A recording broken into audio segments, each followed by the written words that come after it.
Writ petition was also filed initially by BCCI and its erstwhile assignee for striking down Section 3 of the Sports Act 2007 insofar as it relates to cricket test matches, and also striking down to the notification issued by the central government notifying DD1 channel and DD channel as mandatory channels to be carried compulsorily by the cable operators. In the same writ petition, the notifications notifying the sporting events mentioned therein in respect of cricket to be of national importance were also challenged.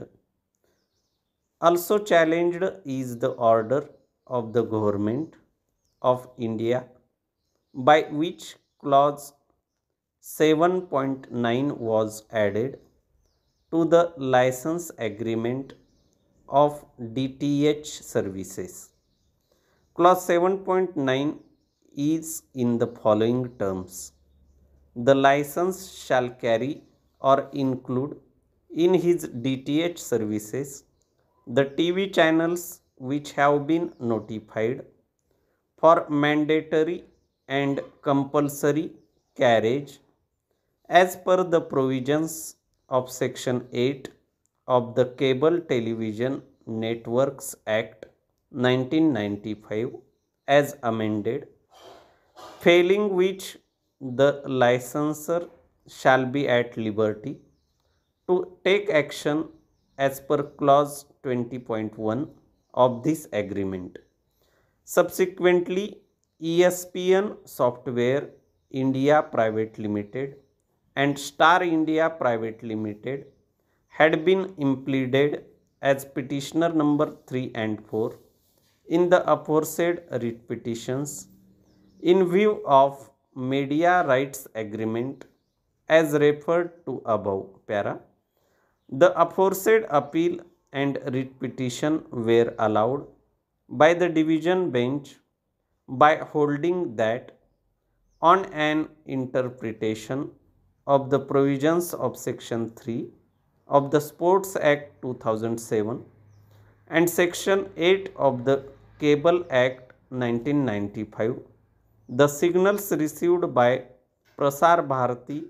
from the respondents should not be placed in the designated Doordarshan channels, which are to be compulsorily carried by the cable operators under Section 8 of the Cable Act 1995. Aggrieved, the present appeals have been filed by the Union of India Prasar Bharati Home Cable Network Private Limited and Sopan Foundation. We have heard learned Attorney General appearing for the Union of India and Prasar Bharati and learned senior counsels appearing for Star India Private Limited, learned senior counsel appearing for Home Cable Network Private Limited and Sopan Foundation, learned senior counsel appearing for the BCCI. At the outset, it would be appropriate to refer to and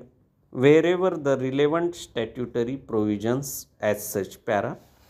Under Section 3 of the Prasar Bharati Act 1990, Prasar Bharati has been established as a corporation to discharge the functions of erstwhile Akashvani and Doordarshan. Under Section 12 of the Prasar Bharati Act, the primary duty of the corporation is to organize and conduct public broadcasting services to inform, educate, and entertain the public and to ensure a balanced development of broadcasting on radio and television. Section 12 of the Prasar Bharati Act 1990 clearly stipulates that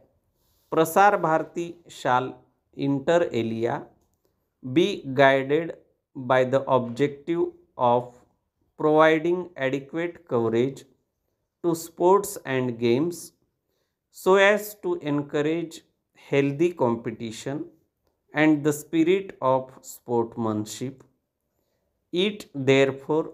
appears that one of the main objectives behind the incorporation of Prasar Bharati is to provide an adequate coverage to sports and games for the purpose already noticed. Specific notice would be required to be taken in the light of the contentions advanced, which will be noticed later, of the provisions contained in section 12 of the Prasar Bharati Act 1990, which enables the Prasar Bharati to negotiate for purchase of or otherwise acquire programs and rights or privileges in respect of sports and other events, films, serials, occasions, meetings, functions, or incidents of public interest for broadcasting and to establish procedures for the allocation of such programs, rights, or privileges to the services.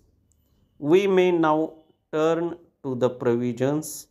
of the Cable Act 1995.